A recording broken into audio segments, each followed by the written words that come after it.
Hello everyone, welcome to the video on Mathematics 8. Today we're going to talk about other equations. Before we get started, there are some important things that you need to know how to do. You need to know how to solve one-step equations and two-step equations. So maybe you can solve the equation that involves the decimals, and you can also solve the equation that involves the fractions. After this video, you'll be able to solve different types of equations involving the percentages, proportions, and the Pythagorean theorem. Let's try the first example question. 32.5% of x is $1,500. So first thing that I'm going to do is I'm going to translate some of these vocabularies into mathematical notations. 32.5% of x, so that's 32.5%. I think the word of can be translated into times. And x is as it is, and the word is can be translated into equal sign, 1,500. The next step that I'll do is I'm going to switch 32.5% into another format. I can use either decimal or fraction, but in this case, I'm going to choose to write it as decimal. So if I switch 32.5% to decimal, it's going to become 0.325.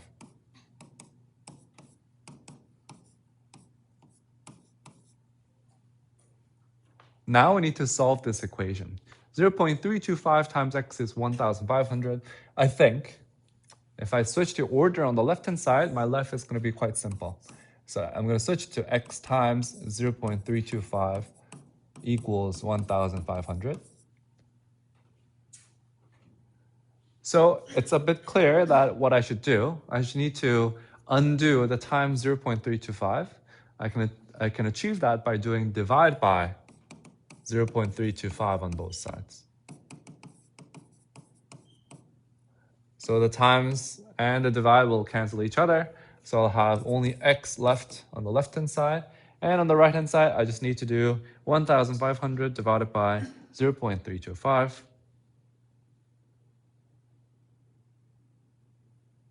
$1,500 divided by 0.325 is approximately $4,615.38.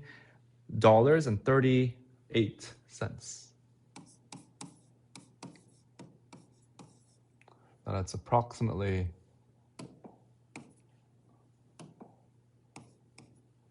$4,618, $15.38. So we can say that x is approximately or equals to $4,615.38. Let me annotate the process here. So the first thing that I did was switch, or let's say translate,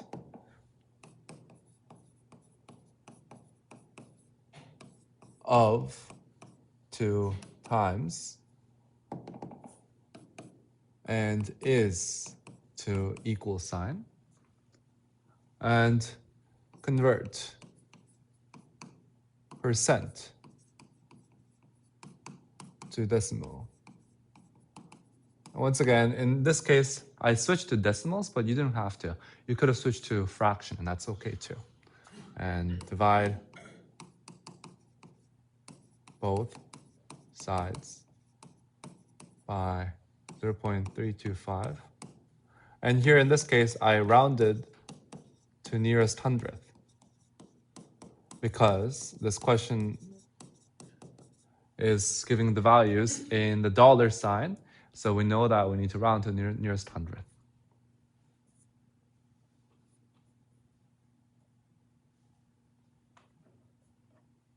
Let's try the next question. Solve for x. 5 over 4 equals 30 over x. So in this question, I can solve it using the cross multiplication, but I'm not going to use the cross multiplication here. Instead, I'm going to use another technique. First, let's write down the equation as it is. 5 over 4 divided equals 30 over x. And you know, like many other people, including me, a lot of people hate fractions. So let's first try to get rid of the fractions. Well, how do I get rid of the fractions? The easiest way is to multiply everything by the denominator. So let's first multiply both sides by 4. And I know that if because the left-hand side is 5 divided by 4, if I multiply by 4, the divided by 4 and the multiplied by 4 will cancel each other out. So I get 30 over x times 4. Notice that my left-hand side does not have fractions anymore. My problem is one step solved. Another thing that I notice is that the right-hand side also has a fraction. Can I also resolve that? Perhaps I can choose to multiply by x on both sides. And because I used to add divided by x on the right-hand side, that divided by x and times by x will cancel each other out. So I have left 5 times x on the left-hand side and 30 times 4 on the right-hand side. And at this point, I do not have fractions anymore. Now I can continue from this work. I can choose to divide it by 5 on both sides. So then I'll have x is equal to 30 times 4 divided by 5. And if I put that into the calculator, it's going to become 24.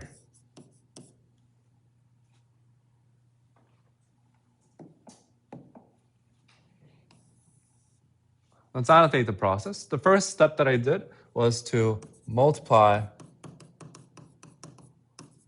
both sides by 4 to remove the fraction.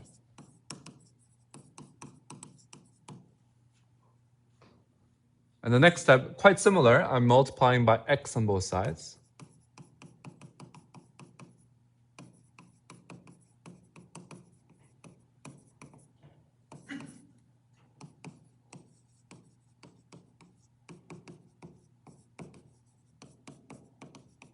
And I do that to achieve the world without fractions. And then divide by 5 on both sides.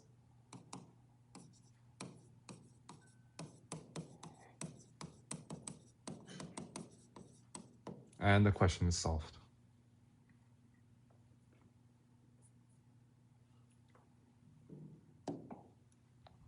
So in this lesson, we learned about solving some equations, other types of equations. I didn't really say it that way, but in this problem, we talked about the proportional reasoning.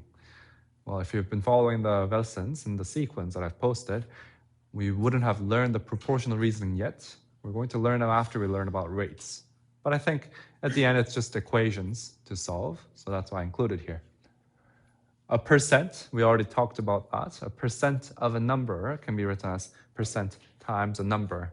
And we solve the equations where we don't know the percent or the number on the left-hand side. And of course, the Pythagorean theorem. I didn't include it in this video, but we can use the Pythagorean theorem to find an unknown side. And that can be also written as a format of equation. Thank you for tuning in this video, and I'll see you in the next one.